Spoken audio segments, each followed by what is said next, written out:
ओम नमो भगवते वासुदेवाय।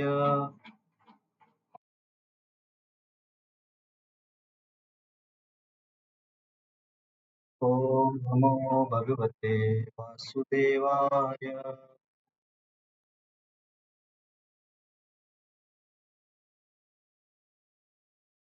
ओम नमो भगवते वासुदेवाय।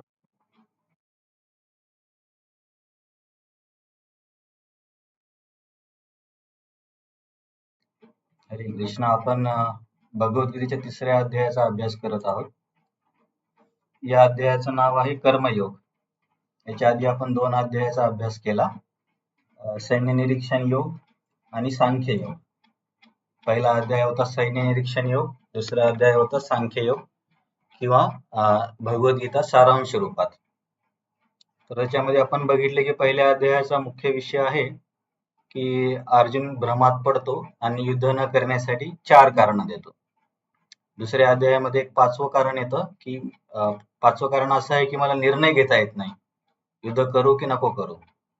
आणि मग जेव्हा अर्जुन भगवंतांना म्हणतो की मी तुमचा मित्र नाही तर गुरु म्हणून स्वीकार करतो आणि तुम्ही मला प्लीज गायडन्स द्या की मी काय केलं पाहिजे आता. तर जेव्हा अर्जुन भगवंतांकडून गायडन्स मागतो तेव्हा मग कृष्ण त्याला हे ज्ञान द्यायला सुरुवात करतात. सर्वात प्रथम कृष्ण आत्म्याचं ज्ञान देतात की आपण हे शरीर नसून शरीरामध्ये वास करणारा आत्मा आहे आणि शरीराचा मृत्यू होतो पण आत्म्याचा मृत्यू होत नाही. आणि आत्म्याचे बरेच काही गुणधर्म जसे की आत्म्याला न शस्त्रानं कापता येतं, न अग्नीनं जाळता येतं, न पाण्याने ओलं करता येतं. असे आत्म्याचे बरेच गुणधर्म भगवंत सांगतात. आणि याच्यावरून सांगतात की अर्जुन तू शरीराच्या स्तरावर विचार नको करू. जी तुझी नातेवाईकांबद्दलची संवेदना आहे किंवा आपुलकीची जी भावना आहे ती शरीराच्या स्तरावर आहे. पण या गोष्टीमुळे तू तुझ्या कर्तव्यापासून दूर होतोस. आणि क्षत्रिय म्हणून तुझं कर्तव्य आहे की युद्ध करणं आणि धर्माची स्थापना करणं. कारण दुर्योधन आणि त्याचे सगळे भाऊ हे अधार्मिक लोक होते. तर अशा लोकांच्या नाशासाठी तुला हे धार्मिक युद्ध केलं पाहिजे. तेव्हा तू या शारीरिक स्तरावरती विचार नको करूस. आणि नंतर मग भगवंत अर्जुनला सांगतात की तू बोललास की जर युद्ध केलं तर मला काय मिळणार किंवा माझं नुकसानच आहे. तुम्ही माधव असून मला असं का सांगता? तेव्हा कृष्ण सांगतात की असं नाही. तू युद्ध करून जर जिंकलास तर तुला सर्व पृथ्वी मिळेल. कारण त्यावेळेस पूर्ण पृथ्वीवरती भारतीय राजांचं राज्य असायचं. आणि ही पृथ्वी मिळाल्यामुळे तू तिचा उपभोग घेशील. आणि समजा तुझा मृत्यू झाला तरी तुला स्वर्ग मिळेल. कारण शास्त्राचा नियम आहे की जो क्षत्रिय युद्धामध्ये पाठ न दाखवता लढाई करतो आणि त्यामध्ये जर त्याला वीरगती आली तर त्या क्षत्रियाला स्वर्ग प्राप्ती होते. तेव्हा दोन्ही परिस्थितीमध्ये अर्जुन तुझा फायदा आहे. त्याच्यामुळे युद्धामध्ये मला काही फायदा नाही आहे हे तुझं म्हणणं चुकीचं आहे. नंतर मग अर्जुनाचा एक आणखीन प्रश्न होता की यामुळे मला पापकर्माला भागी व्हावं लागेल. ते कृष्ण सांगतात असं नाही. पापमुक्त किंवा बंधनमुक्त कार्य करण्याच्या काही पद्धती आहेत. तर त्या पद्धतीला भगवंतांनी बुद्धियोग असं नाव दिलं. तेव्हा आपण चर्चा केली की बुद्धियोग हा कुठला एक स्पेशल योग नाही आहे. तर संदर्भानुसार बुद्धियोग हा शब्द कधी भक्तियोगासाठी वापरला जातो आणि कधी कधी निष्काम कर्मयोगासाठी वापरला जातो. तर 2.41 ते 46 मध्ये आधी भगवंतांनी भक्तियोगाचं वर्णन केलं की जिथे बुद्धियोग म्हणजे भक्तियोग आहे की भक्तीमध्ये थोडं जरी कार्य केलं तरी ते कसं शाश्वत असतं आणि व्यक्तीचं या जन्मातलं कार्य त्याला शाश्वत काळासाठी राहील आणि नंतर त्याची सुरुवात त्याने केलेल्या कार्यापासून समोरून होईल. म्हणजे ते कार्य त्याचं वाया नाही जाणार. परंतु इतर मार्गामध्ये असं नाहीये. जसं की आपण बघितलं की भौतिक किती जरी शिक्षण घेतलं आणि व्यक्तीचा जर मृत्यू झाला तर पुढच्या जन्मात त्याला परत आधीपासून सुरुवात करावी लागते. इथं आपण भक्तीबद्दल चर्चा केली. नंतर कर्मापासून बंधन विरहित कार्य करण्याची दुसरी पद्धत म्हणजे निष्काम कर्मयोग. तर कर्मणेवाधिकार असते हा श्लोक निष्काम कर्मयोगाचं वर्णन करतो.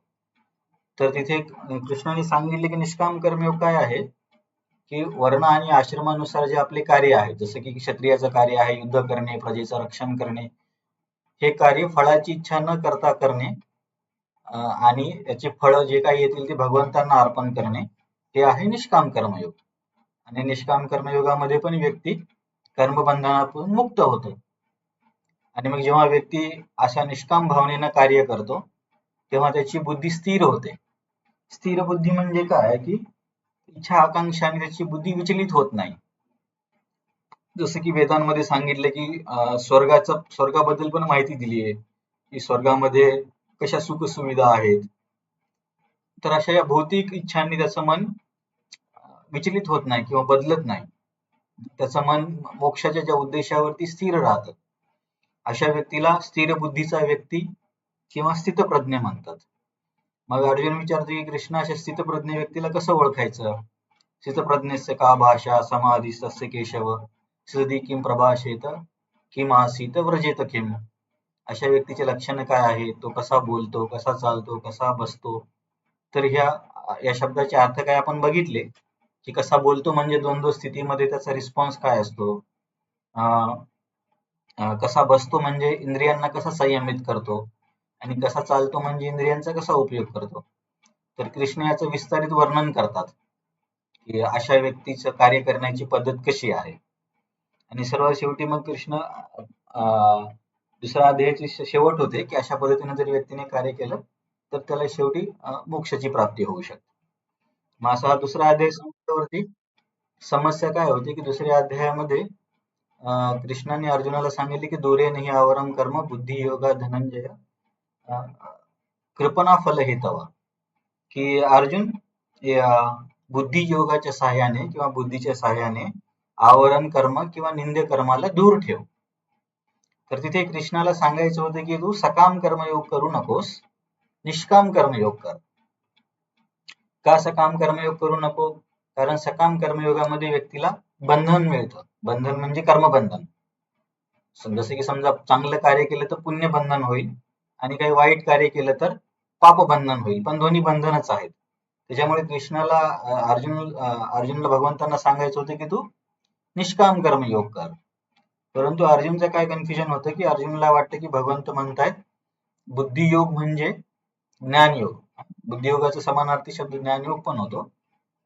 तर अर्जुनला वाटतं की भगवंत मला म्हणतात की तू बुद्धीचा उपयोग कर आणि हे निंद्य कर्म जे युद्ध आहे ते करू नकोस आणि फक्त शास्त्र अध्ययन किंवा मोक्षासाठी अध्ययनच कर. कृष्णाला असं नव्हतं सांगायचं. कृष्णाला सांगायचं होतं की निष्काम कर्मयोग कर, सकाम कर्मयोग करू नको. पण अर्जुनला वाटतं की भगवंत म्हणतायत युद्ध करू नको आणि संन्यास घे, असा अर्जुनाचा गैरसमज होतो. हा गैरसमज झाल्यामुळे अर्जुन तिसऱ्या अध्यायामध्ये पहिल्या श्लोकात आपलं हे गैरसमज भगवंतांना सांगतात. त्याच्या आधी या अध्यायामध्ये दोन महत्वाचे विभाग आहेत. एक म्हणजे निष्काम कर्मयोग आणि दुसरा काम शत्रूवरती कसा विजय मिळवतो. आपण म्हणतो ना काम क्रोध लोभ मोह मद मत्सर. तर हा काम कुठे असतो, त्याचे काय लक्षण आहे, असं विस्तारित स्पष्टीकरण या अध्यायामध्ये दिलंय. तर पहिल्या श्लोकामध्ये अर्जुन आपली कन्फ्युजन भगवंतांना सांगतो की कृष्ण तुम्ही एकदा म्हणता की बुद्धी श्रेष्ठ आहे आणि परत तुम्ही म्हणता की अर्जुन हे युद्ध कर. तर मला हे तुमचे दोन्ही वाक्य समजत नाहीयेत. की तुम्ही जर म्हणत आहात बुद्धियोग श्रेष्ठ आहे तर अर्जुनचं समज काय होतो, बुद्धियोग म्हणजे सगळं सोडून द्यायचं, युद्ध वगैरे करायचं नाही, असं अर्जुनला वाटतं. मग अर्जुन म्हणतो जर तुम्हीच म्हणता की बुद्धी श्रेष्ठ आहे, असं युद्धासारखं निंद्य कर्म नाही केलं पाहिजे, मग तुम्ही मला का परत युद्ध करायला सांगता. तर अर्जुनचं थोडं इथं कन्फ्युजन होतं. तर त्याच्यावरती आपण काही चर्चा केली होती. तर अर्जुनचं कसं कन्फ्युजन झालं की भगवंतांना म्हणायचं होतं की सकाम कर्मयोग करू नको, आवरण कर्म म्हणजे सकाम कर्म आणि निष्काम कर्म कर, कारण त्याच्यामुळे तुला बंधन नाही मिळणार, कर्मबंधन. अर्जुन समजतो असा की आवरण कर्म म्हणजे युद्ध. त्याच्यामुळे त्याला असं वाटतं की कृष्ण काय सांगतायत, युद्ध कर की नको करू. तर पहिल्या श्लोकामध्ये अर्जुन आपलं हे कन्फ्युजन भगवंतांना सांगतो. तर याच्यामध्ये आपण जी चर्चा आधी केलेली आहे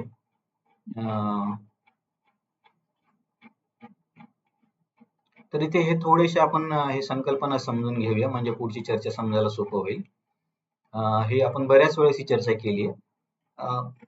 बघा, सकाम कर्म म्हणजे काय, की वर्णाश्रमानुसार विहित शास्त्रीय कार्य करायचं आणि इंद्रियतृप्तीसाठी असलेल्या गोष्टींची प्राप्ती करायची.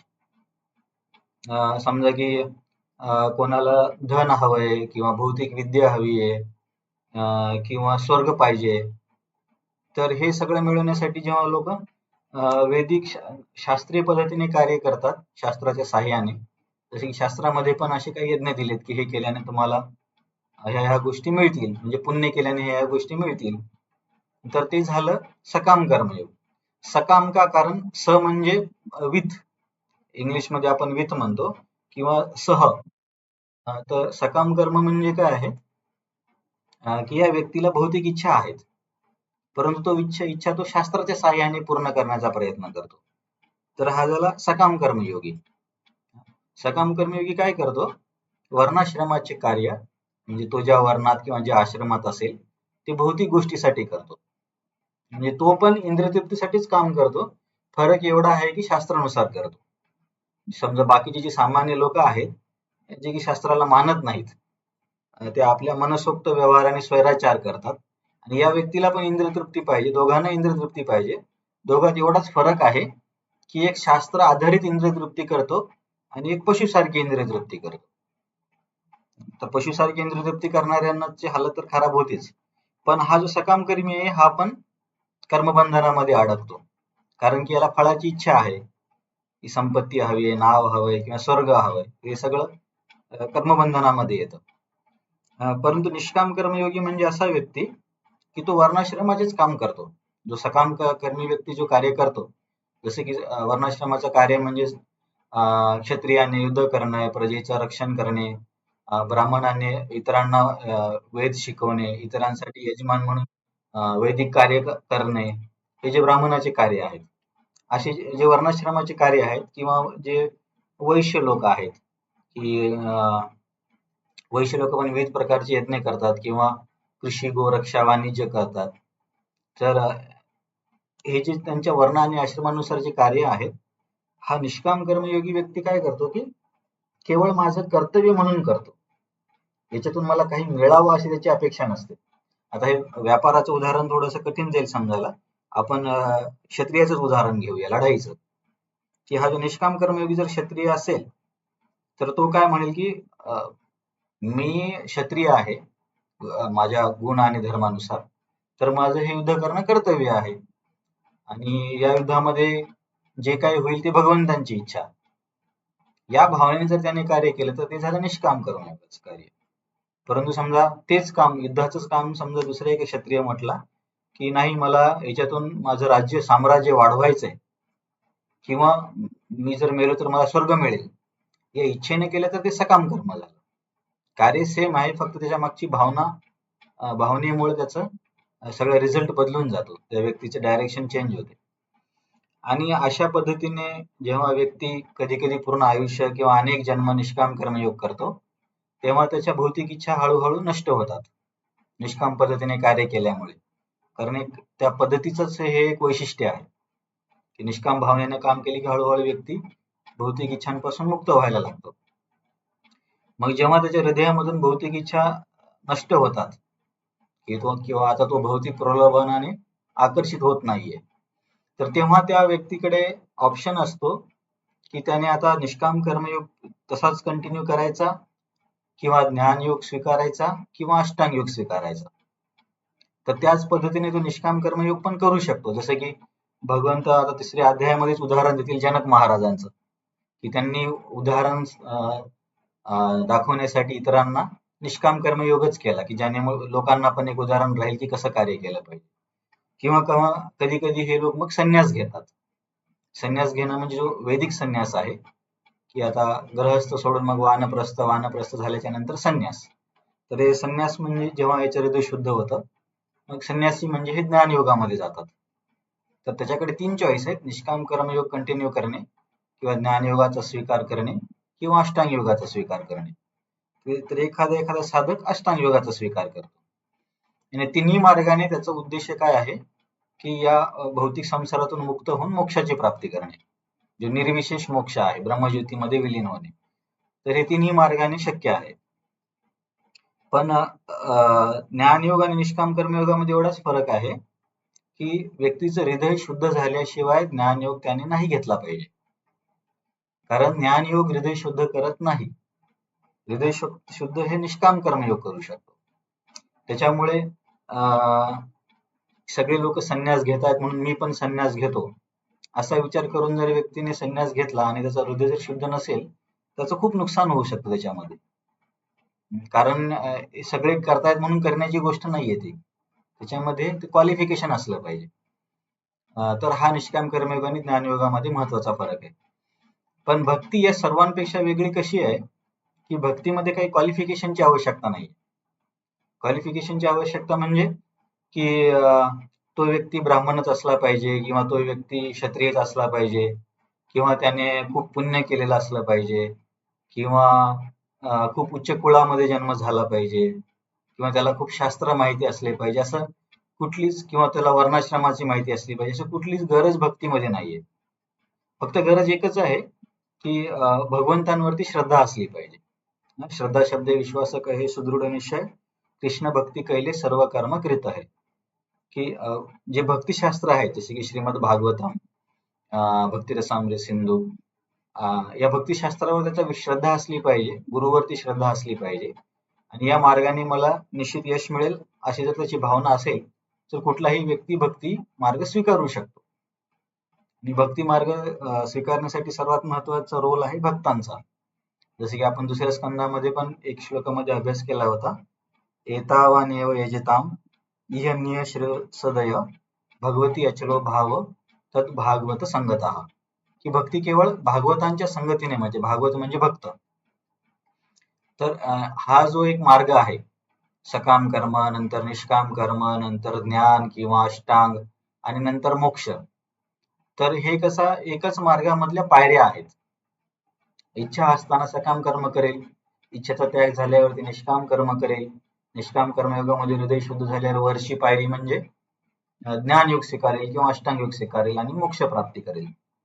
तर हे स्टेप बाय स्टेप आहेत. पण भक्ती कशी डायरेक्ट मार्ग आहे, जसे की आपण गीता कोर्स मध्ये चर्चा केली होती की हे मार्ग म्हणजे जिन्यासारखे आहेत आणि भक्ती म्हणजे लिफ्ट सारखं आहे, की जिन्यामध्ये कसं असतं की एक एक सीडी चढत जावं लागते. सकाम कर्मयोगाची सीडी चढली व्यक्तीने, नंतर निष्काम कर्मयोगामध्ये आला, हृदय शुद्ध झालं, मग पुढची सीडी ज्ञान योगाची.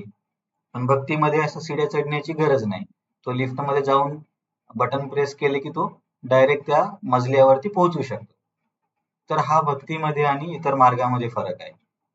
तर एवढं जर तुम्ही लक्षात ठेवलं, सकाम कर्म काय, निष्काम काय, ज्ञान आणि भक्ती कशी वेगळी आहे, तर हा अध्याय समजायला जास्त काही कठीण नाही.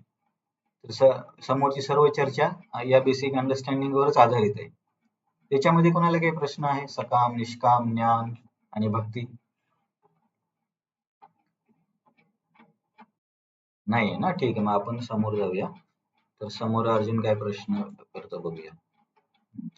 तर पहिल्या श्लोकाचा अर्थ काय आहे की अर्जुनाचा संभ्रम झाला की कृष्ण मला काय सांगतायत, युद्ध कर की नको करू हे समजत नाहीये, म्हणून अर्जुनाने पहिल्या 2 श्लोकामध्ये प्रश्न विचारलाय. तर पहिले 2 श्लोक म्हणजे अर्जुनाचा प्रश्न आहे की काय करू. दुसऱ्या श्लोकात अर्जुन म्हणतो की व्यामिश्रेण वाक्येन बुद्धी मोहयसीयो मे तद एकम वद निश्चित्य येन श्रेयो हम आपनुया. की कृष्णा तुझ्या ह्या मिश्रित वाक्यांनी माझं कन्फ्युजन होतंय. बुद्धी मोहयसीयो मे, की तू एकदा म्हणतोय की दुरेन हि आवरम कर्म आणि परत तू म्हणतो की कर्मण्येवाधिकार असते, तर मला समजत नाहीये.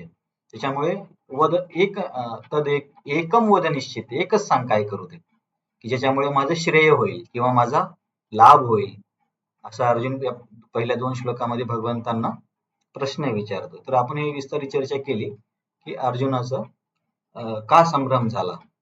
कृष्णाला सांगायचं होतं की अर्जुन, सकाम कर्मयोग करू नकोस, म्हणजे फळाच्या इच्छेने युद्ध करू नकोस, निष्काम भावनेने युद्ध कर, किंवा क्षत्रिय म्हणून कर्तव्य आहे या भावनेने युद्ध कर, असं कृष्णाला सांगायचं होतं. पण अर्जुनला वाटते की भगवंत म्हणतायत की हे युद्ध निंदे कर्म आहे हे सोडून दे आणि बुद्धियोग म्हणजे संन्यास, मग सगळं सोडून दे युद्ध वगैरे, असं अर्जुनला वाटतं. म्हणून अर्जुनने पहिल्या 2 श्लोकामध्ये प्रश्न केला. तर पुढच्या श्लोकांमध्ये भगवान त्याचं उत्तर देतील. श्लोक नंबर 3 ते 9 मध्ये की मी काय सांगत होतो.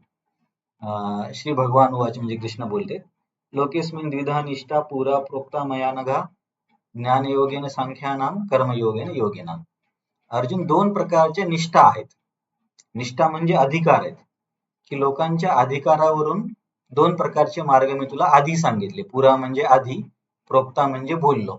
आपण म्हणतो कधी कधी प्रवक्ता, वक्ता. तर प्रोक्ता म्हणजे बोललो.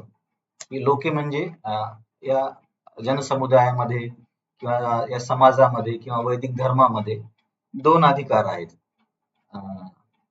मी तुला या 2 अधिकारांबद्दल बोललो. तर या 2 अधिकारानुसार लोकांच्या श्रेण्या 2 प्रकारच्या आहेत. एक तर जे ज्ञानयोगाचा मार्ग अवलंब करतात त्यांना ज्ञानयोगी म्हणतात, आणि जे कर्मयोगाचा मार्ग अवलंब करतात त्यांना निष्काम कर्मयोगी म्हणतात. तर इथे भगवंत काय क्लिअर करतात अर्जुनला, की अर्जुन तुला असं वाटलं की मी तुला संन्यास घे किंवा युद्ध कर हे 2 ऑप्शन दिले. तर भगवंत म्हणतात मी तुला हे 2 ऑप्शन नाही दिले. हे 2 मार्ग आहेत, परंतु कुठल्या मार्ग आपण स्वीकारायचा आहे त्या व्यक्तीची पात्रता ठरवतात. माझ्या मनामध्ये इच्छा आली की मी संन्यास घ्यावा म्हणून संन्यास घेतो असं नाही, किंवा माझ्या मनात वाटलं की मला युद्ध करायचंय म्हणून मी युद्ध करतो असं नाही. तर त्या व्यक्तीची पात्रता काय आहे, की जरी मला वाटत असेल की युद्ध हे किती किचकट आहे, याच्यामध्ये लोकांना मारावं लागतं, याच्यापेक्षा संन्यास घ्यायचा आणि काय 5 घरांमध्ये लोकांना जेवण मागून जीवन काढायचं हे तर सोपं आहे. भगवंत म्हणतात तसं नाही, ते अलाउड नाहीये. त्याच्यासाठी तुला पात्र व्हावं लागेल संन्यास घ्यायला. कारण याची चर्चा आपण आधी पण केली की जर अशा पद्धतीने जर संन्यास त्या व्यक्तीने घेतला आणि तो व्यक्ती समजा कोणाच्या घरी काही मागायला गेला, समजा क्षत्रिय असेल, अर्जुन असेल, आणि कोणी भिक्षा नाही दिली, कारण प्रत्येकाच्याच घरी भिक्षा भेटेल असं नाही, तर अशा वेळेस हा क्षत्रिय व्यक्ती हे सहन नाही करू शकत आणि त्याचा क्षत्रिय स्वभाव आपोआपच बाहेर येईल आणि तो हिंसा करू शकतो. त्याच्यामुळे भगवंत म्हणतात की मी तुला 2 मार्ग सांगितले, निष्काम कर्मयोगाचा आणि ज्ञान योगाचा, परंतु कुठला मार्ग कोणी करायचा हे त्या व्यक्तीच्या पात्रतेवरती निर्भर असतं किंवा अधिकारावरती निर्भर असतं. समजा ITI बद्दल पण मी सांगितलं आणि IIT बद्दल पण सांगितलं, परंतु तो विद्यार्थी कुठे जाईल हे त्या विद्यार्थ्याच्या पात्रतेवरती अवलंबून असतं. आवडतं म्हणून IIT ला जातो असं नाही होणार, तर त्या IIT साठी त्याला पात्र व्हावं लागेल. तर हे इथे तिसऱ्या श्लोकाचा मुख्य अर्थ आहे की अर्जुन मी तुला 2 मार्ग सांगितलेत व्यक्तीच्या पात्रतेनुसार, एक आहे ज्ञानयोग आणि दुसरा आहे निष्काम कर्मयोग. ज्ञान आणि शुद्धीकरणाशिवाय वैराग्य पतनास कारणीभूत होते. जसे की आपण आताच चर्चा केली की जर व्यक्तीचं हृदय शुद्ध नसेल आणि सोपं वाटतं म्हणून त्याने वैराग्य स्वीकारलं तर त्याचा पतन होईल, कारण मनामधली आणखी इच्छा निघून नाही गेल्या आणि इच्छा काढून टाकण्यासाठी निष्काम कर्मयोग करणं आवश्यक आहे किंवा भक्ती करणं आवश्यक आहे. आणि हे न करता डायरेक्ट जर संन्यास घेतला तर कठीण आहे, कारण हृदय शुद्ध नसतं. त्याच्यामुळे हा व्यक्ती चुका होणार 100%. विहित कर्माने हृदय शुद्ध न करता जर संन्यास घेतला तर असा व्यक्ती पापकर्म करतो. त्याच्यामुळे विहित कर्म म्हणजे वर्णाश्रमानुसार क्षत्रियाचे क्षत्रिय कर्म, ब्राह्मणांचे वैश्यांचे जे काही कार्य असतील वर्ण आश्रमानुसार त्यांना करण्यासाठी सांगितलेले, ते आधी करून हृदय शुद्ध झाल्यावरती संन्यास घेतला तर ठीक आहे, परंतु डायरेक्ट संन्यासावरती जंप केलं तर हे चुकीचं आहे असं भगवंत सांगतात. तर पहिल्या 2 श्लोकामध्ये काय लक्षात ठेवायचं आपल्याला, की पहिल्या 2 श्लोकामध्ये अर्जुनने आपला संभ्रम भगवंतांसमोर मांडला की तुमच्या शब्दाचा अर्थ मला कळाला नाही, युद्ध करू की नको करू. आणि श्लोक नंबर 3 पासून 9 पर्यंत कृष्ण त्याचं उत्तर देतात की मला काय बोलायचं होतं आणि तू काय समजलास. तर कृष्ण नंबर 3च्या श्लोकात सांगतात की मला असं बोलायचं होतं की 2 मार्ग आहेत, निष्काम कर्मयोगाचा एक आणि ज्ञान योगाचा एक, परंतु ते निष्ठेवरती म्हणजे पात्रतेवरती ठरतात. आवडीनिवडीवरती नाही. असं या तिसऱ्या नंबरच्या श्लोकामध्ये भगवंत सांगतात की हे दोन मार्ग आहेत. मग आता श्लोक नंबर 4 पासून समोरच्या 2-3 श्लोकामध्ये कृष्ण पात्रतेशिवाय संन्यास घेणे किंवा हृदय शुद्ध न करता आपलं विहित कर्म सोडून देण्यावरती खूप टीका करतात. की समजा एखादा व्यक्ती गृहस्थ आहे आणि गृहस्थ असताना व्यक्तीला बऱ्याच समस्या आयुष्यात समस्या येतातच. तर अशा समस्यांना कंटाळून जर कोणी म्हणत असेल की अरे हे संन्यास आश्रम किंवा ब्रह्मचर्य आश्रम चांगलं आहे, म्हणजे आपण वैदिक संन्यास म्हणतोय, तर मी हे सगळं सोडून संन्यास घेतो, तर हे खूप चुकीचं आहे असं कृष्ण इथे सांगतात. पण त्याच्यामुळे जर समाजामध्ये जे आपल्याला बरेच काही सामाजिक संन्यासी वगैरे दिसतात किंवा भगवे कपडे घालून, तर त्यांना ऍक्च्युली वेदांनुसार मान्यता नाही आहे. संन्यास हा एक पेशा नाहीये, त्याच्यासाठी पात्र व्हावं लागतं. तर इथे भगवंत खूप टीका करतील अशा प्रकारच्या लोकांवरती. तर 4 नंबरच्या श्लोकात कृष्ण काय म्हणतात, न कर्मणाम अनारंभान नैष्कर्म्यम पुरुषो अश्नुते, की न कर्मणाम, की कर्म न केल्याने व्यक्तीला कर्मबंधनातून मुक्ती नाही होत. समजा कोणी म्हणेल अरे मी तर संन्यास घेतलाय, मी क्षत्रियाचं कार्य करत नाही, मी ब्राह्मणाचं करत नाही, कुठलंच कार्य करत नाही, तर मला कर्मबंधन नसायला पाहिजे. तर कृष्ण म्हणतात असं नाहीये. आता तो असं का म्हणतात समोर स्पष्टीकरण देतील भगवंत. पण मी संन्यास घेतला, मी काहीच कार्य करत नाही, त्याच्यामुळे मला कर्मबंधन होणार नाही. कारण कार्य केलं तर बंधन राहील, कार्यच करत नाही तर बंधन कुठून राहणार. तर परंतु ही समज कशी चुकीची आहे पुढं कृष्ण सांगतील. इथे म्हणतात की केवळ कर्म न केल्याने आपण कर्मबंधनातून मुक्त होतो, हा विचार चुकीचा आहे. आणि दुसरी गोष्ट, नच संन्यासनादेव सिद्धीम समधी गच्छती, आणि केवळ संन्यास घेतल्याने सिद्धी मिळते, सिद्धी म्हणजे इथे आपण मोक्ष म्हणू शकतो, हे म्हणणं पण चुकीचं आहे.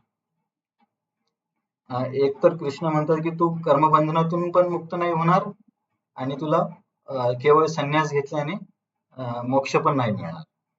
तर इथे थोडक्यात कृष्ण सांगतात की पात्रतेशिवाय संन्यास किंवा कर्मत्याग हा चुकीचा आहे, याला भगवंत मान्यता देत नाहीत.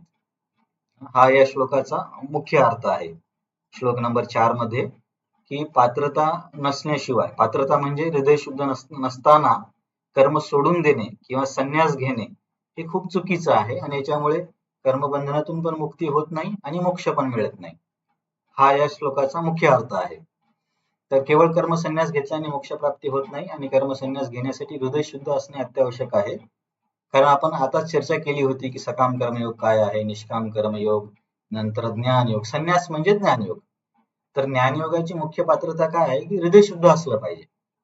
हृदय शुद्ध म्हणजे काय की भौतिक इच्छा नसल्या पाहिजे, की प्रतिष्ठेची इच्छा किंवा कुठली एखादी वस्तू मिळवण्याची इच्छा किंवा काही इंद्रिय भोगण्याची इच्छा, काही असे पदार्थ खाणे किंवा आवाज ऐकणे वगैरे, या म्हणजे जे भौतिक इच्छा आहेत, हे जोपर्यंत आहे तोपर्यंत व्यक्तीने संन्यास नाही घेतला पाहिजे, जो वैदिक संन्यास आहे. परंतु परत आपण आधी जशी चर्चा केली होती की एक मार्ग आहे पायऱ्यांचा, जो की सकाम कर्म, निष्काम कर्म, ज्ञान आणि मोक्ष, आणि दुसरा मार्ग आहे लिफ्टचा. तर लिफ्टचा मार्ग आपण म्हटलं होतं की भक्तीचा आहे. कारण काय की भक्तीमध्ये आधी व्यक्तीच्या कुठल्याच पात्रतेची गरज नाही. जसे की प्रल्हाद महाराज पण म्हणतात, एक खूप महत्वाचा श्लोक आहे प्रल्हाद महाराज, मन्ये धनाभिजन रूप तप श्रुतोजस तेज प्रभाव बल पौरुष बुद्धी योग नाराधनाई भक्ती नाराधनाई परेश पुंशां भक्ती तुतोष भगवान गजयूथ पाय. की धन, रूप, अभिजन म्हणजे नातेवाईक, श्रुत म्हणजे शास्त्रांचं ज्ञान, जशी वैदिक शास्त्र, हे सगळं भगवंतांना प्रसन्न नाही करत. तर भगवंतांना काय प्रसन्न करते, भक्त्या तुतोष भगवान गजयूथ पाय. गजयूथ म्हणजे गजेंद्र. तर गजेंद्राने भगवंतांना कसं प्रसन्न केलं, भक्तीच्या साहाय्याने. तर गजेंद्र तर मनुष्य पण नव्हता, त्याला वर्णाश्रम काय माहित असणार, ब्राह्मण, क्षत्रिय, वैश्य, आणि त्याला काय त्याचं काय रूप आहे किंवा काय ज्ञान आहे. परंतु केवळ भगवंतांना शरणागती घेतल्यामुळे गजेंद्र मुक्त झाला. तर हा याच्या सांगण्याचा माझा उद्देश काय आहे की भक्तीचा मार्ग हा सकाम निष्काम या मार्गापेक्षा एकदम वेगळा आहे. म्हणून भक्तीमध्ये व्यक्ती डायरेक्ट अशा गोष्टी करू शकतो. तर अशा गोष्टी म्हणजे हे भक्तीचे कार्य करू शकतो, जसं की ज्ञानयोग करू शकत नाही. विहित कर्म पालन करून हृदय शुद्ध झाल्यावरच कर्म संन्यास, आणि हृदय शुद्धतेशिवाय केवळ संन्यास घेऊन सिद्धी प्राप्त होत नाही, ज्याची आपण चर्चा केली. परंतु विहित कर्म न करताही भक्ती करणे शक्य आहे. मग कोणी म्हणेल की तुम्ही म्हणत आहात की विहित कर्म करा, हृदय शुद्ध करा आणि नंतर ज्ञानयोग घ्या. मग भक्तीमध्ये तुम्ही कुठे विहित कर्म करताय? तुम्ही तुमच्या क्षत्रिय धर्माचे कार्य करता का? किंवा तुम्हाला माहिती आहे की तुम्ही क्षत्रिय आहात की ब्राह्मण आहात की वैश्य आहात की शूद्र आहात? आपल्याला तर हे माहित नाहीये.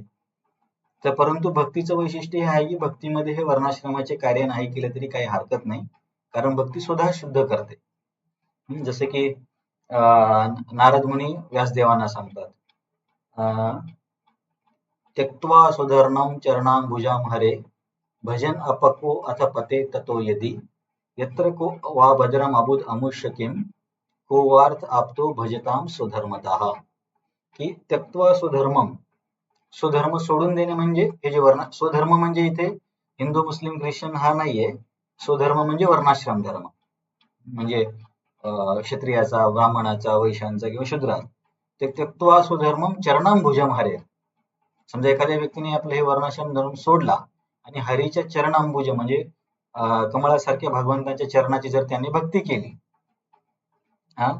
आणि समजा अशी भक्ती करताना तो व्यक्तीचं मध्येच पतन झालं की त्याने भक्ती सोडून दिली किंवा काहीतरी त्यांनी चूक केली आणि भक्ती त्याची सुटली, त्यक्त्वा स्वधर्मम चरणांबुजम हरे भजन आपोआप तत पतेत यदि, आणि पतन झालं तर मग यत्र को वा अभद्र अबुध अमुष्य किम, तरी सुद्धा त्याचं काहीच अभद्र होणार नाही.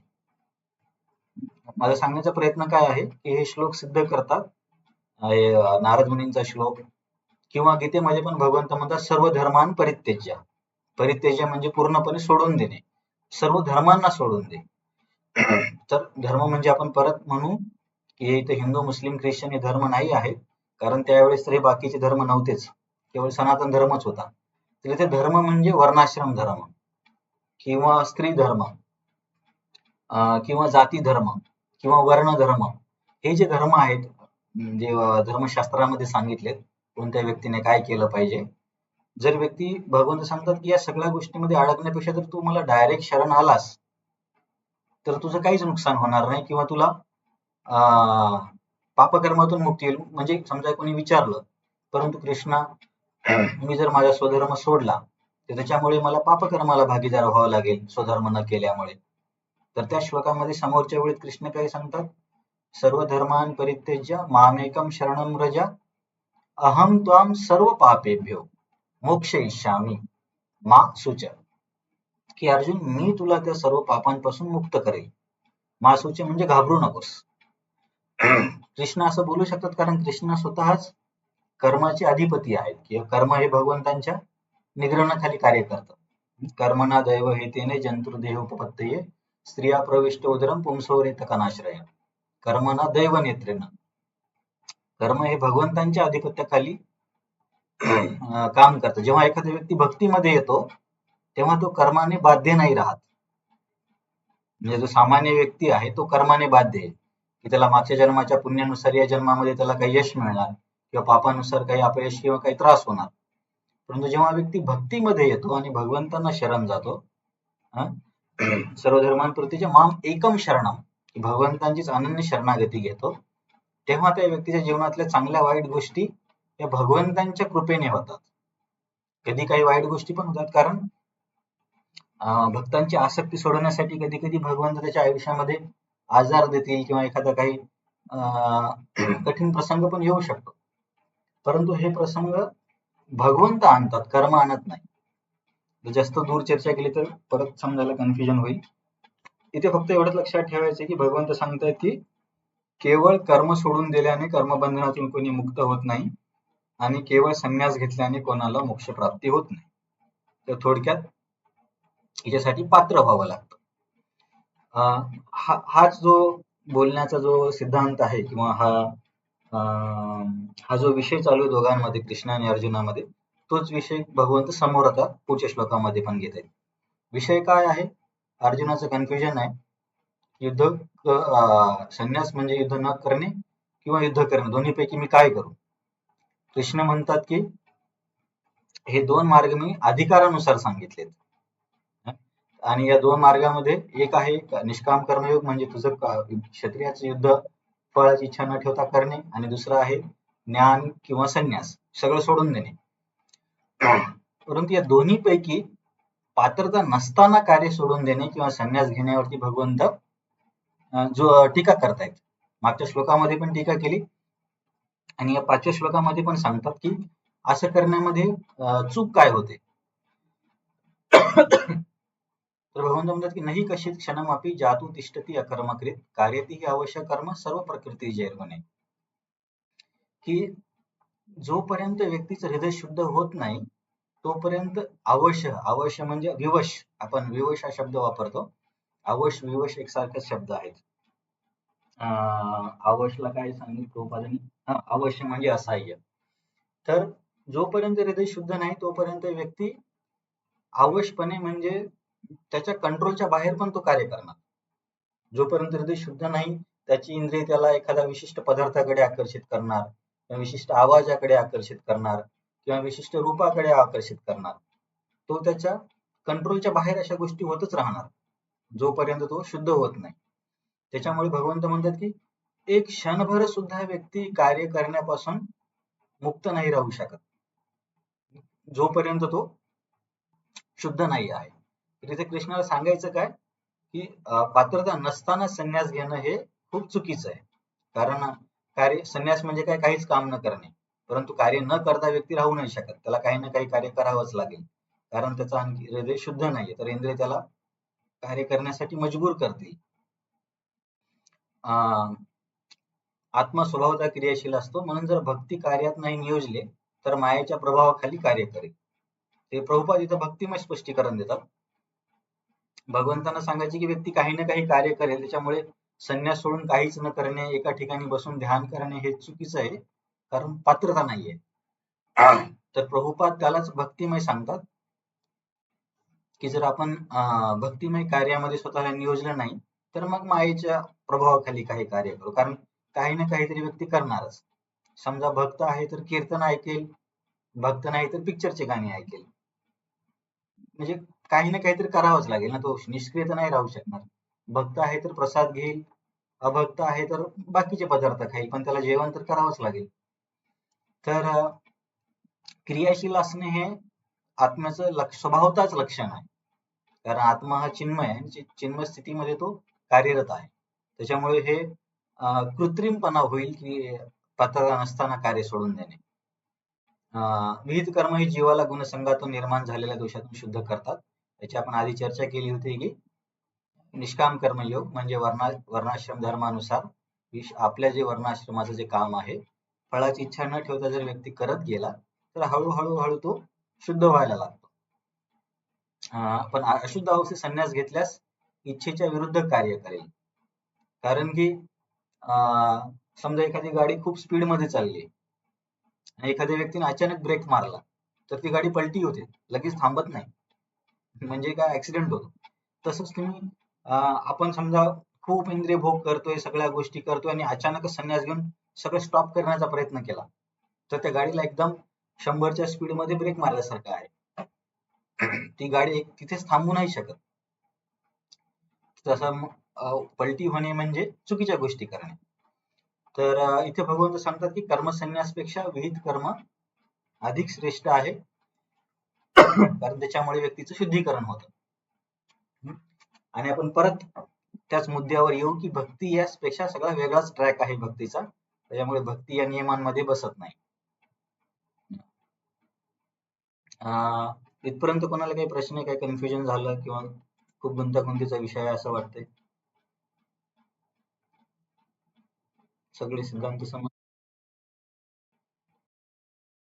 क्लिअर आहे ना? ठीक आहे. तर हाच मुद्दा भगवंत आणखी समोर घेऊन जात आहेत की बाबा पात्रता नसताना सगळं सोडून देणं कसं चुकीचं आहे. तर 6 नंबरच्या श्लोकात कृष्ण काय सांगतात? कर्मेंद्रिय आणि संयम्य हे असते मनसा स्मरण इंद्रियार्थान मूढात्मा मिथ्याचारस उच्यते. मग अर्जुन समजा म्हणेल, परंतु कृष्णा मी तर बघितलं काही काही लोक भगवे कपडे घालतात, संन्यास घेतात आणि ते तर गृहस्थ आश्रमाचे किंवा क्षत्रियाचे किंवा ब्राह्मणाचे काम करत नाहीत. आणि तुम्ही तर म्हणताय की त्या व्यक्तीला कार्य करावंच लागेल. परंतु माझ्या बघण्यामध्ये असे लोक आहेत. तेव्हा कृष्ण हे श्लोक सांगतात की अरे अर्जुन, हे लोक जे जबरदस्तीनं बाहेरून इंद्रियांना कशा तरी दाबून दडपून ठेवतात, परंतु जर त्यांच्या मनामध्ये इंद्रिय विषयांचं चिंतन होत असेल तर तो व्यक्ती मिथ्याचारी आहे.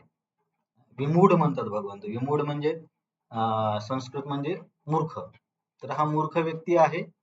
आणि दोन त्याच्यासाठी संकल्पना वापरल्या, एक म्हणजे विमूढ आणि दुसरी मिथ्याचार.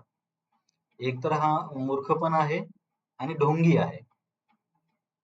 कारण परत परत कृष्णाला ते सांगायचे, समजा तुझी पात्रता नाही आणि तू संन्यास घेतला आणि संन्यास घेतल्यावरती तुला कुटुंबाची आठवण आली किंवा एखाद्या विशिष्ट वस्तूकडे व्यक्तीकडे तू आकर्षित झालास आणि मग तू जर बाहेरून जबरदस्ती इंद्रियांना नियंत्रण करतोय कारण तू तसे कपडे घातलेस पण मनामध्ये तर इच्छा येत आहेत, तर अशा परिस्थितीमध्ये तू स्वतःची आणि सगळ्यांचीच फसवणूक करतोय. त्याच्यामुळे परत कृष्णाला काय सांगायचंय की पात्रता नसताना असा संन्यास घेऊ नये, हे चुकीचं आहे, याच्यामध्ये सर्वांचंच नुकसान होतं. तर हा मुद्दा आहे. ते सांगितले की कर्मेंद्रिय आणि संयम म्हणजे कर्मेंद्रियांना, जसे की आपण म्हणतो ज्ञानेंद्रिय आणि कर्मेंद्रिय. ज्ञानेंद्रिय आपले हात, कर्मेंद्रिय आपले हात पाय वगैरे जे आहेत, या इंद्रियांना तो व्यक्ती संयमित करतो जबरदस्तीने, परंतु मनामध्ये त्या विषय वस्तूंचे विचार येतच आहेत, मन तिकडे ओढून घेते. तर हा मूर्खपणा आहे असं कृष्ण सांगतात, की हे जास्त दिवस टिकणार नाही असं. कारण काय आहे की त्याचं हृदय शुद्ध नाही झाले. तर योग्य त्या आश्रमांचे पालन करून व्यक्ती शुद्ध होऊ शकतो.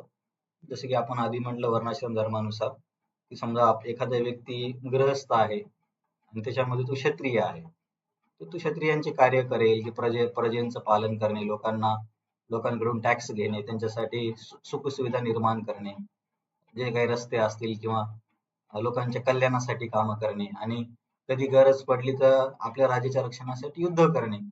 या सगळ्या गोष्टी जर तो व्यक्ती गृहस्थ राहून करेल आणि त्याच्यामध्ये समजा त्याची पत्नी आहे, त्याला मुलं आहेत, त्याच्यामध्ये चुकीचं काहीच नाही, तर असं करून स्वतःच्या स्थितीमध्ये असून तो प्रामाणिकपणे कार्य करतोय आणि फळांची इच्छा करत नाहीये, तर असा व्यक्ती हळूहळू शुद्ध होऊन जाईल.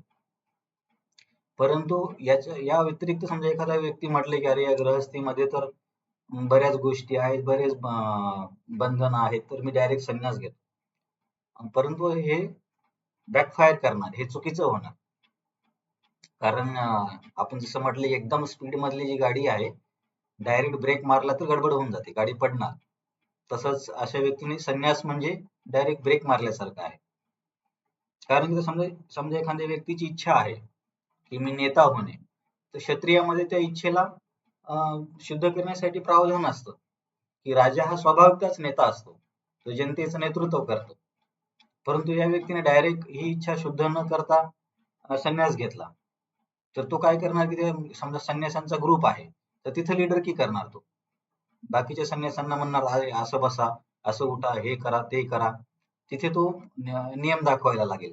कारण त्याच्या स्वभावामध्ये ते नेतृत्व करण्याचा गुण आणखीन शुद्ध नाही झालाय.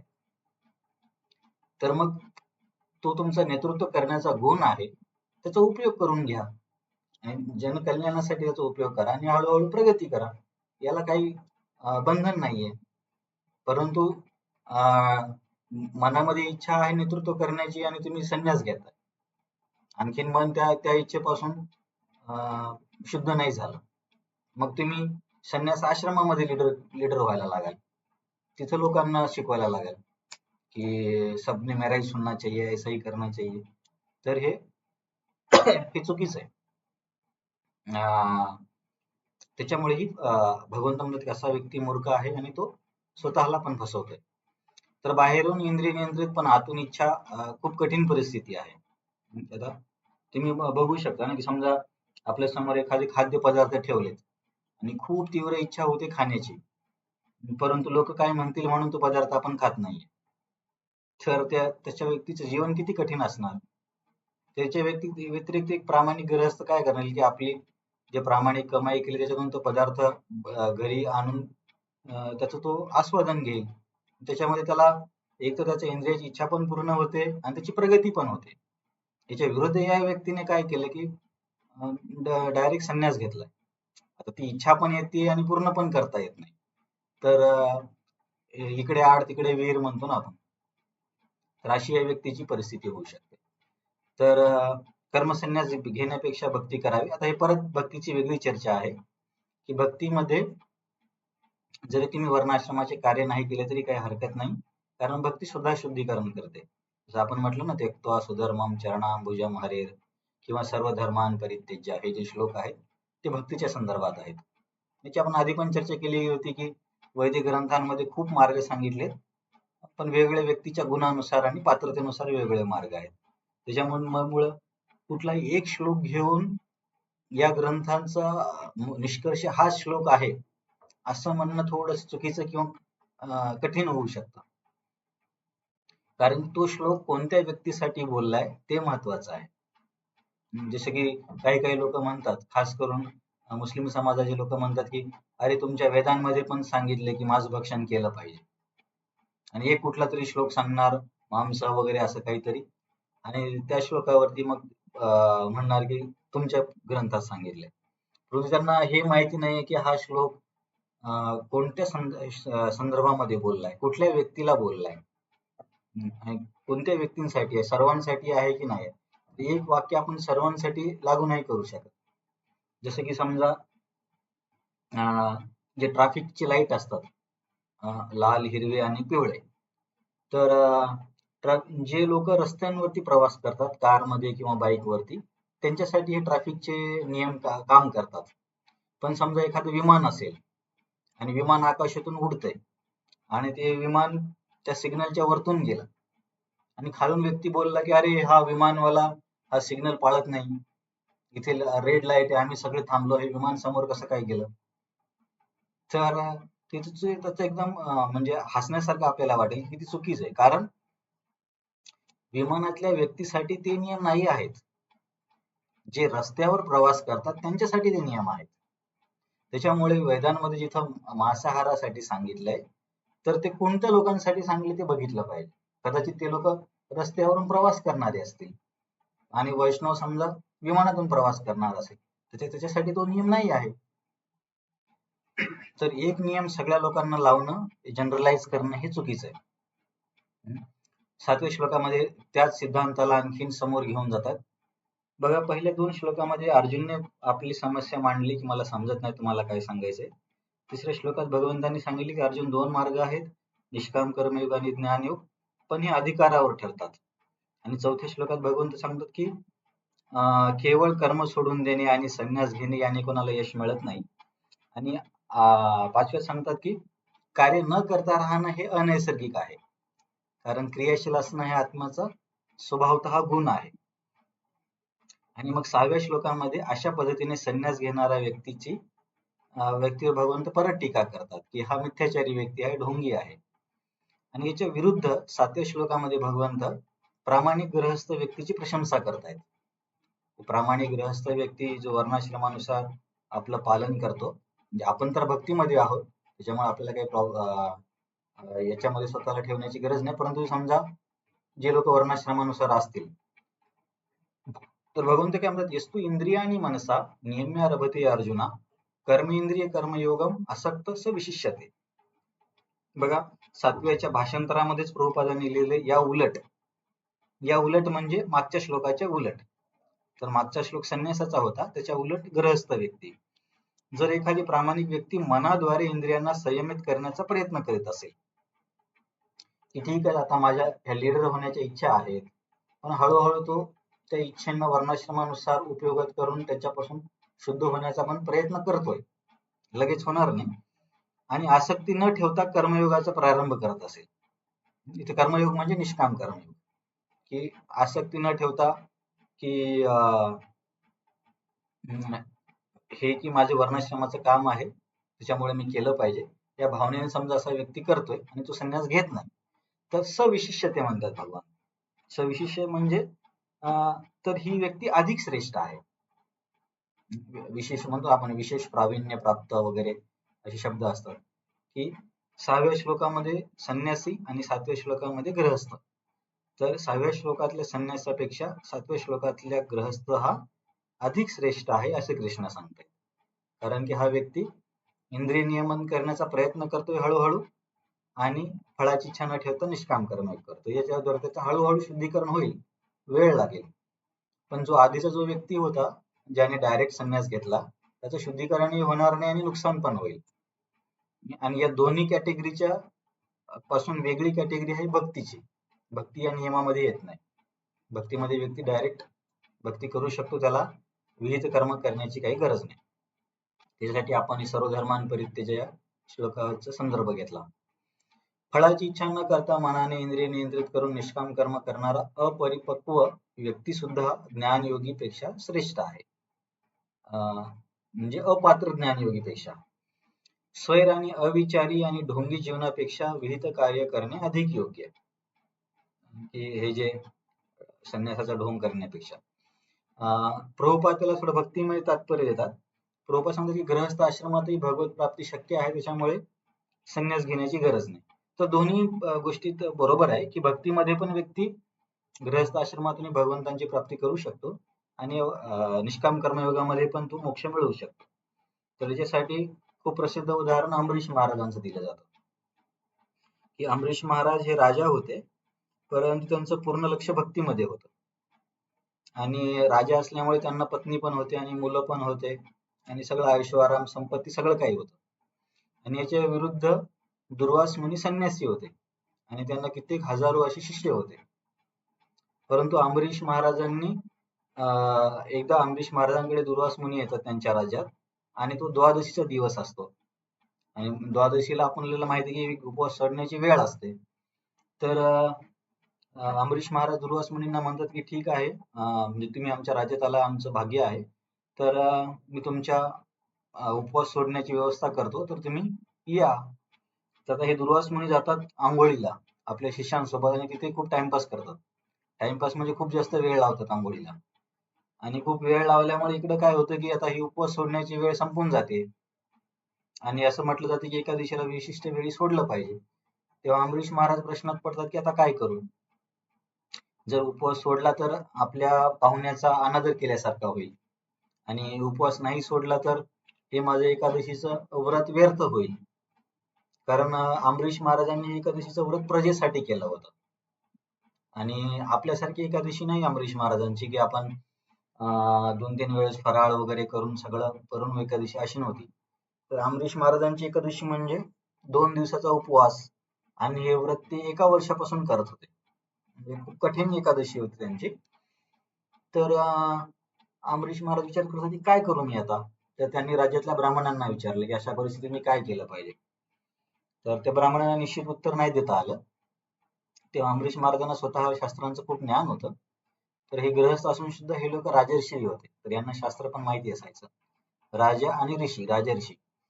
तर अमरीश महाराज म्हटले की शास्त्रानुसार पाणी पिणं हे उपवास सोडण्यासारखं पण आहे आणि उपवास न सोडण्यासारखं पण आहे, कारण की ते अन्न नाही.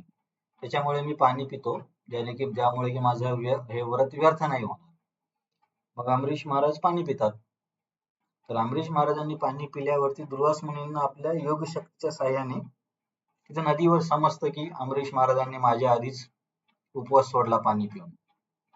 तर दुर्वास मुनी काहीच विचार करत नाहीत की आपली चूक आहे, आपण उशिरा जातोय, त्या व्यक्तीचं व्रताला वेळ होते आणि एकदम रागारागात येतात आणि अमरीश महाराजांना बरंच काही बरं वाईट बोलतात आणि इतके जास्त क्रोधी होतात की आपल्या योगिक शक्तीच्या साह्याने एक राक्षस निर्माण करतात आणि त्या राक्षसाला अमरीश महाराजांना मारण्यासाठी पाठवतात. म्हणजे कुठली गोष्ट कुठे घेऊन गेले दुर्वास मुनी, चूक पण त्यांचीच आणि ते संन्यासी आहेत.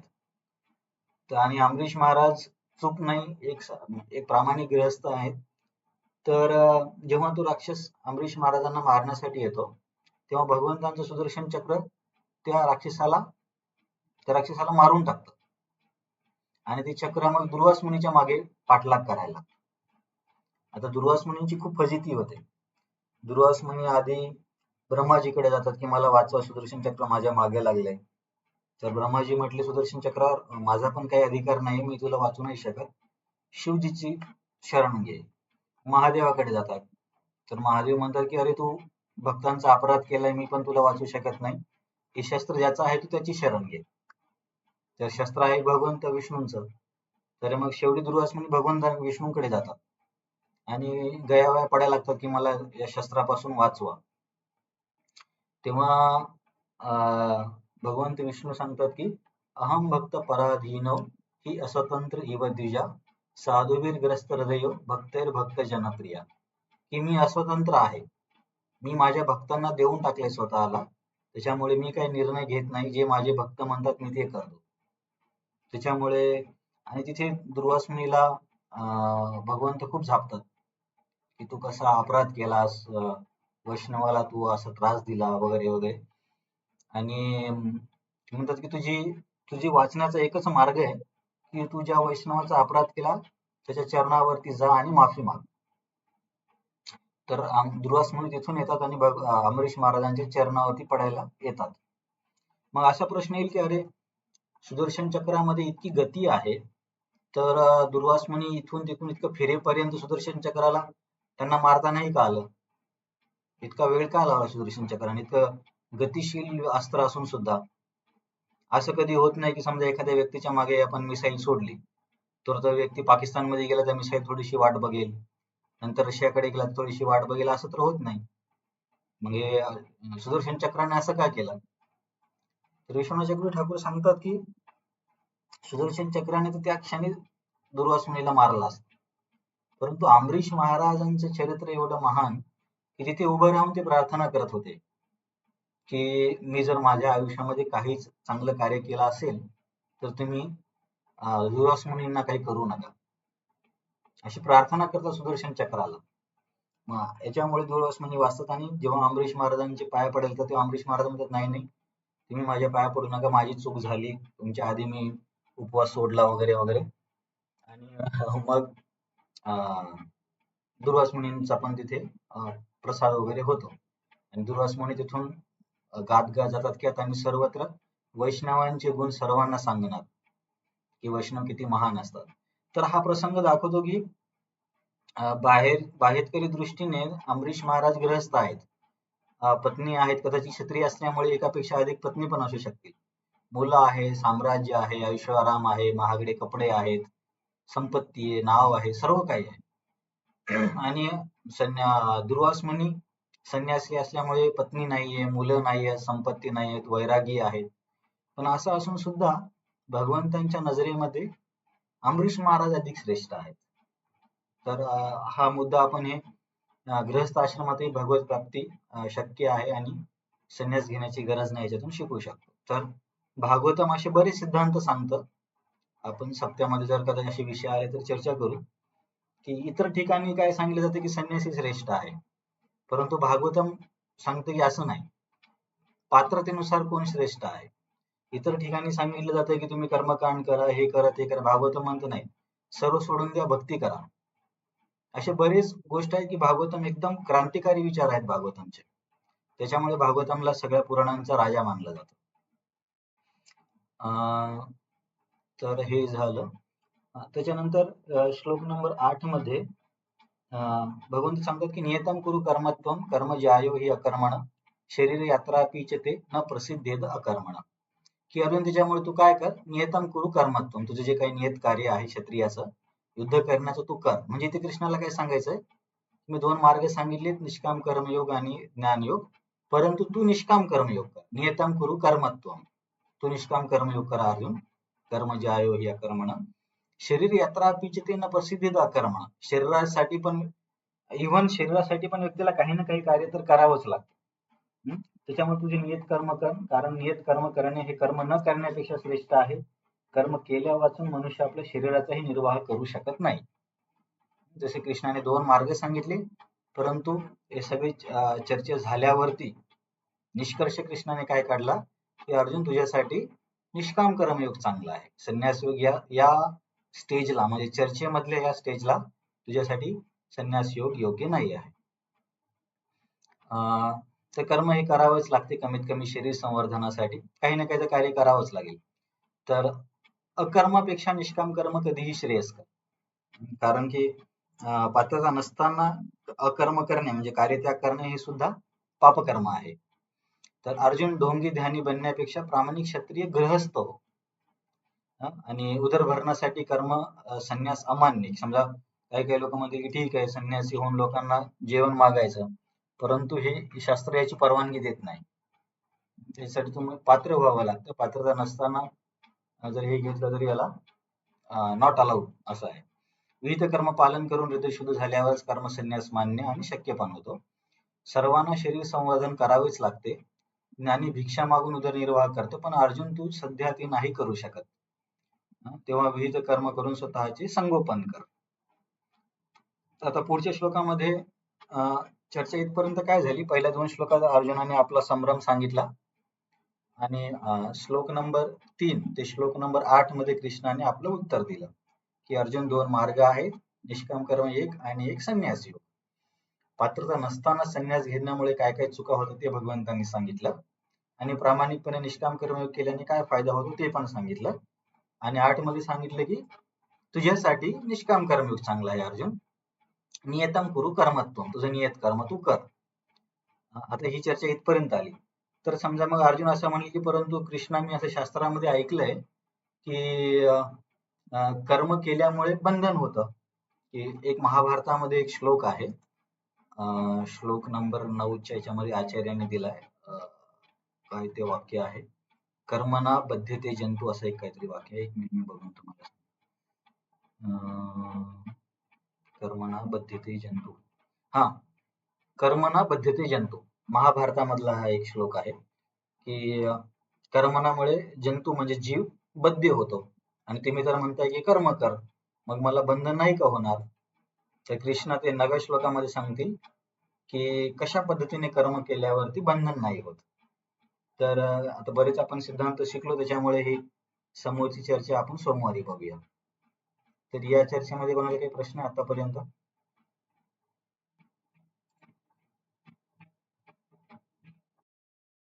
नाही. तर तुम्ही ते स्थितप्रज्ञाचा अभ्यास केला?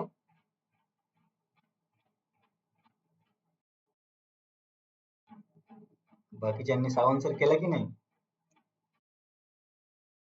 एवढी आपल्याला काही थोडा इतका गॅप झाला, आता स्थितप्रज्ञाचा अभ्यास झाला असेल तुमचा. हा हा, बरोबर. तर फक्त तुम्ही हँड रेस करा, आपण थोडं 5 मिनिट एक्सरसाइज करू.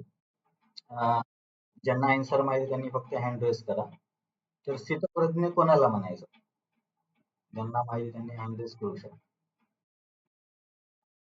स्थितप्रज्ञ. येस दिव्या माताजी, तुम्ही सांगा.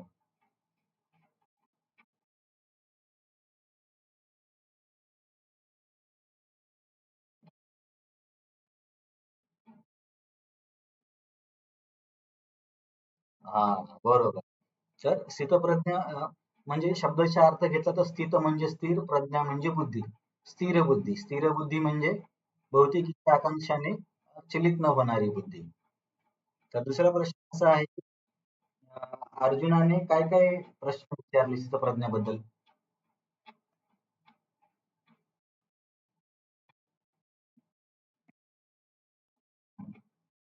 हे सावंत माताजी तुम्ही सांगा.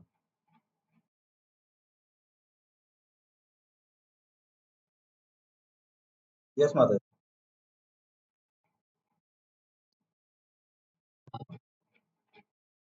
हा हा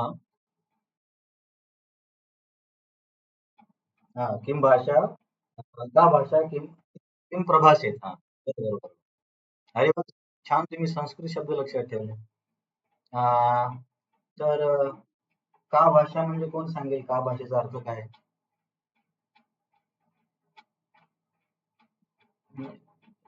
हे सावंत सर सांगा तुम्ही, का भाषा म्हणजे काय?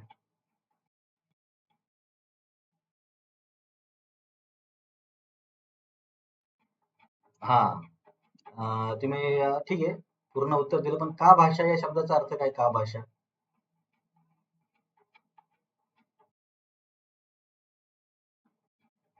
या का भाषेला आपण काय म्हटलं होतं चर्चेमध्ये? हा, सामान्य लक्षण. की त्या व्यक्तीचं सामान्य लक्षण काय आहे? सामान्य लक्षण तुम्ही उत्तर दिलं की प्रजा हाती यदा कामन सर्वान पार्थ मनोगतान आत्मनियवात्मना तुष्ट स्थितप्रज्ञ सदोच्यते. 55 नंबरच्या श्लोकात उत्तर आहे की पूर्णपणे इंद्रियतृप्तीच्या इच्छा ज्याने सोडून दिल्या आणि आत्म आनंदामध्येच तो व्यक्ती रममान असतो. तर हे त्याचं सामान्य लक्षण आहे. आता फक्त किम प्रभाषेत म्हणजे काय? आता कोण सांगेल किम प्रभाषेत? यश कृपा सांग.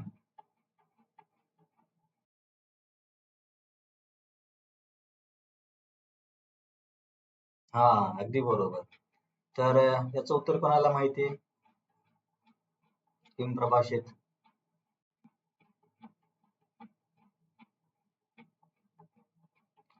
द्वंद्व परिस्थितीला कसा रिस्पॉन्ड देतो? सावंत महाराज. हा, सांगा. हा, आणि एक आपण वाक्य म्हटलं होतं की तो काय वाक्य बोलतो, म्हणजे त्याचा विचार कसा असतो? एक आपण वाक्य बोललो होतो ना, सुख आलं दुःख आलं तर तो काय म्हणतो? हा, हे माझ्या कर्माचीच फळं आहेत, असा त्याचा विचार असतो ना. ठीक आहे. किम आसीत म्हणजे कोण सांगेल? सावंत माताजी किम आसीत म्हणजे काय? हा, तर त्याचं आपण स्पष्टीकरण काय बघितलं होतं? वस्तू म्हणजे हा, हे महत्वाचं आहे. कारण तुम्हाला मी त्याच्यावरती एक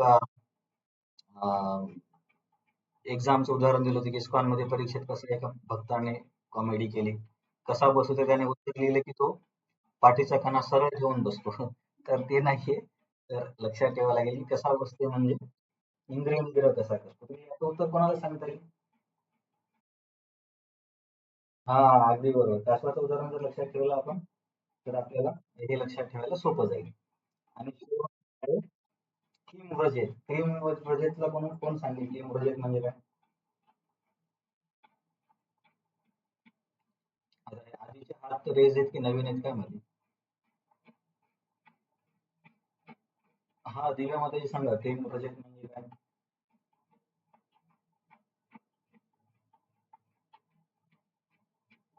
कनेक्शन नाहीये का?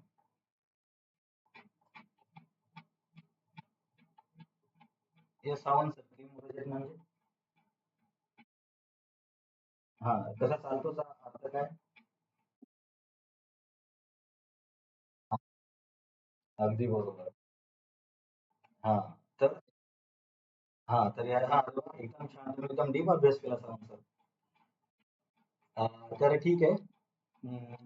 आणखीन 2 मिनिटं. आपण एक पतनाची सीडी बघितली होती बघा, की सीडी म्हणजे जिना जो आहे सहसा व्यक्तीला वर घेऊन जातो. परंतु आपण असा एक जिना बघितला त्याच्यावरून व्यक्ती कसा हळूहळू हळूहळू खाली पतनाकडे जातो. तर ती सीडी कोणाला आठवते किंवा तो क्रम आठवतो? सांगू का?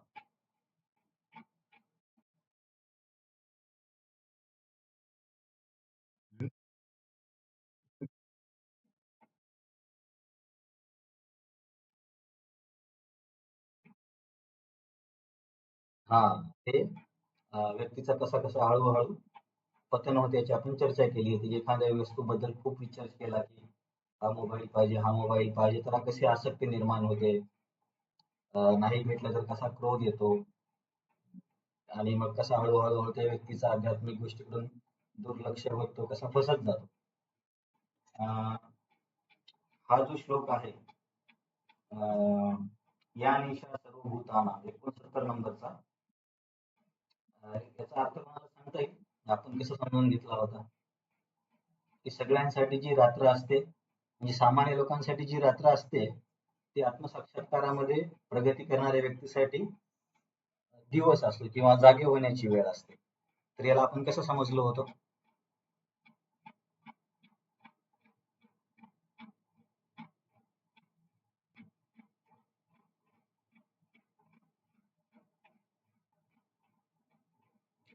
आठवतो कुणाला?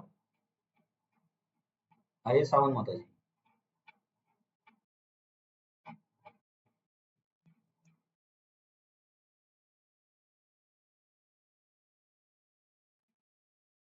हा,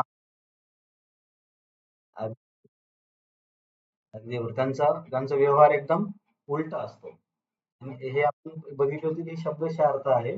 आणि दुसरा अर्थ एक असा आहे की विषय वस्तू म्हणजे इंद्रिय भोग जो आहे तो आत्मसाक्षात्कारी व्यक्तीसाठी रात्र आहे आणि बाहेरच्या लोकांसाठी विषय वस्तू म्हणजे दिवस आहे. म्हणजे त्याच्यासाठी ते विषय वस्तूसाठी एकदम जागृत असतात. तुम्ही खूप सगळ्यांनी छान अभ्यास केलाय. तर आता आपण इथे थांबूया. 9:15 वाजले. समोरची चर्चा आपण सोमवारी करूया की कर्मबंधनातून हे मुक्तीचं कार्य कसं केलं जातं. अर्जुनाच्या या प्रश्नाचं उत्तर